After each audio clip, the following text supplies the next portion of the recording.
Por que você deveria se importar com o jet lag social? O que você pode fazer a respeito para reverter isso? Esse é o vídeo de hoje. Eu vou responder uma questão que geralmente chega nos atendimentos com relação à estabilidade emocional, em relação ao bem-estar. E isso muitas vezes é uma questão fisiológica que a gente não para pra pensar porque nunca ninguém ensinou a respeito.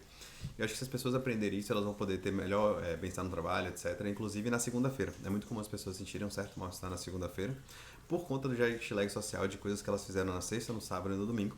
E eu vou te ajudar a entender hoje um pouquinho sobre isso, sobre fisiologia e o que você pode fazer para amenizar esses sintomas, tá bom? Se você já me conhece, por favor, já se inscreve aqui, deixa seu like.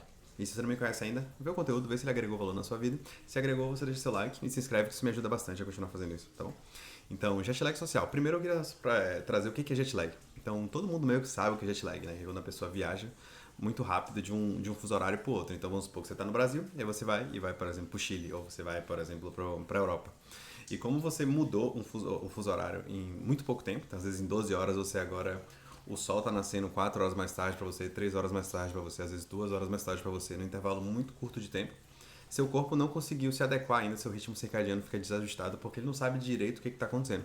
Porque ele estava acostumado a aproximadamente receber luz solar no mesmo horário, e aí agora do nada, um dia depois, ele está recebendo 2 ou 3 horas depois. Então seu corpo fica meio perdido no espaço-tempo. Então quando você tem um jet lag, você muitas vezes quando você viaja para fora, às vezes você fica sem vontade de comer direito, então no horário de almoçar você não tá com fome, e aí no horário das 2 da tarde você tá com sono, e da meia-noite você tá desperto, porque seu corpo tá meio perdido na localização onde você se encontra. Então, para quem já viajou pro exterior, mudando o fuso horário, claro, se você viajar para cima, você não vai mudar o fuso horário, então você não vai sentir tanto assim, é mais se você viajar para um lado ou para o outro, que aí você tem a mudança de exposição do solar. Mas se você já viajou assim, você provavelmente já teve algum desses sintomas de jet lag, que aí você começa a ter cansaço, fadiga, a mente não fica muito clara para pensar, você tem vontades aleatórias de comer coisas. Então isso é um jet lag. Então viajar causa esse jet lag.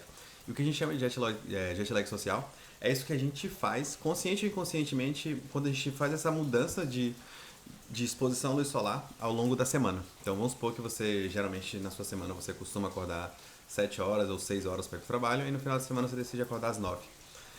Você vai ter um jet lag social porque agora, do nada, seu corpo que estava acostumado a se expor à luz solar e receber determinados estímulos num horário passou a receber 2 horas depois. Então seu corpo tem a mesma sensação de quem viajou. Então você vai ter os mesmos sintomas, ou você pode ter, né? Isso não necessariamente todo mundo vai sentir da mesma maneira, mas você pode ter os mesmos sintomas de alguém que fez uma viagem internacional. E aí você vai ter todas as reações, que pode ser você fica no fim de semana meio confuso, te chamam pra fazer coisa, é difícil pra você decidir, às vezes você vai chegando no domingo à noite, você começa a ter uma certa ansiedade, você começa a não conseguir focar direito nas coisas. Isso tudo é sintoma de jet lag social por conta dessa mudança de horário que você acabou fazendo de forma consciente ou inconsciente. E uma das coisas que a gente vê também é na segunda-feira ser um dia mais difícil para a maioria das pessoas, porque elas ficaram 1 ou 2 dias forçando o corpo delas a um fuso horário, que é, por exemplo, em vez de acordar às 7, começar a acordar às 9. E aí depois na segunda-feira ela tem que voltar à vida normal. Só que o corpo dela não entende, porque o corpo dela já estava começando a se ajustar àquele horário diferente. E aí você vai lá e volta para um horário que é seu dia de semana. Então seu corpo fica meio perdido. E a gente, para algumas pessoas, pode demorar de 2 a 3 dias a ajustar quando a gente faz um jet lag de viagem. Então o jet lag social também é a mesma coisa. Quando seu corpo dorme e acorda em horários diferentes, 1 ou 2 dias, ele demora uns 2 ou 3 para se ajustar. Só que aí já é segunda-feira e você tem que voltar. Só que aí você voltou e vai demorar mais uns 2 dias. Então muitas vezes você só começa a ficar meio com a mente clara, centrada de volta lá para terça ou quarta-feira. Só que aí no sábado você faz isso de novo. E aí quando você vê, você está num vórtice de confusão emocional que poderia ser tranquilamente evitado se você tivesse acesso a essa informação e pudesse policiar e gerenciar isso para que você não tivesse esse jet lag social. E aí você deve estar se perguntando, tá bom, isso quer dizer que eu não vou sair de casa? Isso quer dizer que eu não vou nem curtir mais um final de semana? Não, essa não é a resposta. Uma das coisas que você pode fazer para evitar o jet lag social é você acordar no mesmo horário e tirar uma soneca de tarde. Isso vai fazer com que o seu corpo entenda. Por mais que você fique cansado, para você vai ser melhor que você acorde aproximadamente no mesmo horário, durma um pouquinho à tarde e durma um pouquinho mais cedo na noite seguinte. Isso vai fazer com que você não tenha tantos impactos com relação ao jet lag social, mesmo sabendo que dormir pouco dá todo aquele processo que dormir pouco causa, mas se você compensar essas horas ao longo do dia, vai ficar tudo bem. Então toda vez que alguém está falando, a gente está construindo uma rotina, a gente está fazendo um ambiente saudável para a pessoa, eu trago esse conhecimento à tona, porque se ela quer sair no final de semana, não saia, mas se esforça para acordar no mesmo horário.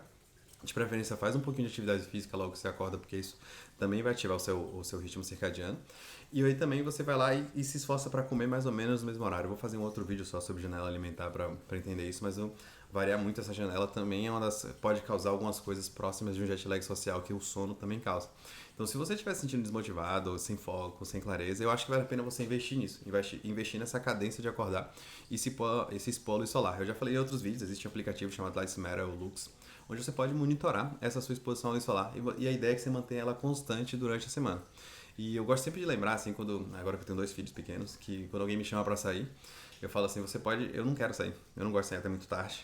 Se me chame pra fazer alguma coisa de tarde, me chame pra fazer alguma coisa ao longo do dia. Porque por mais que eu saia até tarde, no dia seguinte meus filhos não vão saber. Meus filhos, eles têm um reloginho relativamente ajustado. Então se a gente sai até umas 10, 11 horas da noite, no dia seguinte ainda assim eles acordam mais ou menos no mesmo horário. É muito difícil eles estenderem mais do que 1 hora na cama, independente da hora que eles dormiram. Só que acontece, eu vejo uma criança que está extremamente cansada, extremamente irritadíssima no dia seguinte, está extremamente pavio curto, chora por qualquer coisa, briga por qualquer coisa. E eu percebo que em algum espaço a gente também é assim. Só que a gente aprendeu a esconder um pouquinho mais essas coisas, mas você provavelmente também fica um pouquinho mais reativo, um pouquinho mais explosivo, com um pouquinho mais de dificuldade de concentração, um pouquinho mais de dificuldade de ser agradável. Então, o jet lag social é uma coisa que você pode estar se expondo sem saber, e existem formas de você reverter isso ou amenizar isso, como eu falei aqui. Lembrando, eu não acho que ninguém tem que ter a rotina que eu tenho. Eu não acho que você necessariamente precisa ser tão caxias assim de não sair nunca se você gosta de sair no final de semana. Mas se você é uma pessoa que gosta de sair muito, essa é uma coisa que eu trabalho nos ajustes de rotina, é melhor que você se policie para você ter uma rotina onde você sempre fica até mais tarde e você sempre acorda um pouquinho mais tarde, se isso é possível na sua vida atual. Porque a constância vai fazer com que você ajuste o seu ritmo circadiano, apesar do horário matinal ser o melhor horário para acordar. Eu também entendo que cada um tem que decidir seu estilo de vida. Mas esse aqui é um vídeo para você entender um pouquinho sobre jet lag social. Eu espero que tenha te ajudado com relação a isso. Se ele te agregou valor de alguma forma, deixa seu like aqui que isso me ajuda bastante. Qualquer dúvida, qualquer coisa, deixa seu comentário que eu posso gravar mais vídeos a respeito disso. Esse aqui é um bem curtinho. Espero que você tenha gostado e eu te vejo no próximo vídeo.